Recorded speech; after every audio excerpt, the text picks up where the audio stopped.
विद्वान लोग हैं, उन्होंने अपने बारे में विचार रखे, बहुत सारी बातें आपको बताई। मैं दो तीन बातें मोटी मोटी जो रखूंगा, जो प्रैक्टिकली हमारी लाइफ में जो नहीं होती हैं। जैसे कुछ बातें हमारी केंद्रीय विद्यालय के टीचर उषा जी, उन्होंने बहुत सारी बातें की जो हमें लगता है कि उन्होंने बहुत सारी बातें की जो बातों में प्रैक्टिकली हम लोग उसको फॉलो नहीं कर रहे हैं, हमें उसको मानना चाहिए, मानने की आवश्यकता है।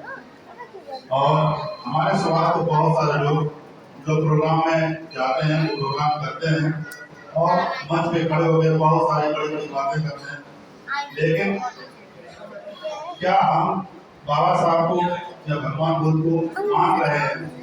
आज आप लोग घर पे जाके अपने आप से सोते समय या जब भी आप खाली बैठे हो तो अपने आप से ये सवाल एक बार जरूर पूछें कि क्या हम बौद्ध धर्म को या बाबा साहब की किसी बात को मान रहे हैं क्या? कि बाबा साहब जितने लोग यहाँ बैठे हुए हैं, और मुझे लगता है कि ऐसी समाज को पूरे देश के नहीं पूरी दुनिया के और हर समाज, हर धर्म के, हर वर्ग के कोई भी बाबा सबसे ज्यादा विद्वान नहीं था। और ऐसे व्यक्ति ने अगर बौद्ध धर्म को अपनाया है, बौद्ध धर्म को फॉलो करने की बात कही है, और तो हमें लगता है कि हम लोगों को उसके बारे में बिल्कुल भी डिबेट करने की आवश्यकता नहीं है। आप मूल के बिना सोचे समझे, बिना ये सोचे कि छींक आने में क्या होगा, बिल्ली के रास्ता काटने में क्या होगा, सुबह उठने में क्या होगा, झाड़ू उल्टी हो गई तो क्या होगा, शाम को क्या होगा, सुबह क्या होगा, उठते बैठते सोते जागते बहुत सारी बातें हमारे जीवन से जुड़ी हुई है। सबको आप बिना सोचे समझे भूल जाए, क्योंकि दुनिया के सबसे बड़े विद्वान व्यक्ति ने आपको जो बात बोली है, आप लोग उसको माने, उसको फॉलो करें।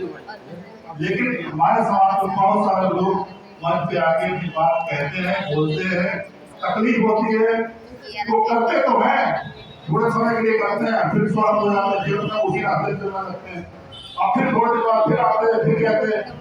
तो उससे हमारे समाज में जो कंटिन्यूटी होनी थी वो नहीं आ पा रही। हमारे लोगों की हालत क्या है, एक बार छोटा सा एग्जाम्पल होगा जिससे जो पूरा वर्ग है लगभग वैसी दशा है।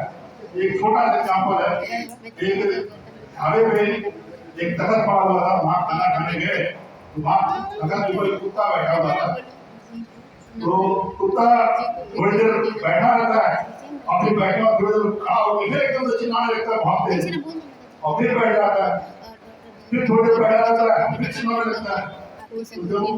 हम लोग नहीं रहा, हम लोग से पूछा क्या बात है भाई, ये कुत्ता बार बार खड़ा होता है और घूमने लगता है, फिर बैठ जाता है।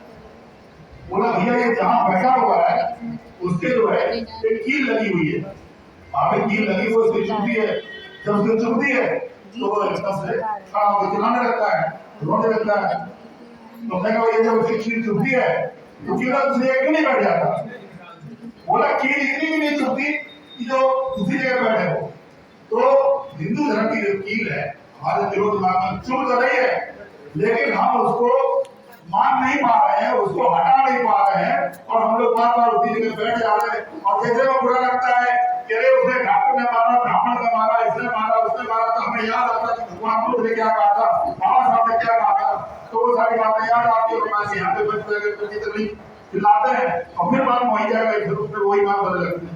तो हमको इन सब चीजों से निकलने की आवश्यकता है।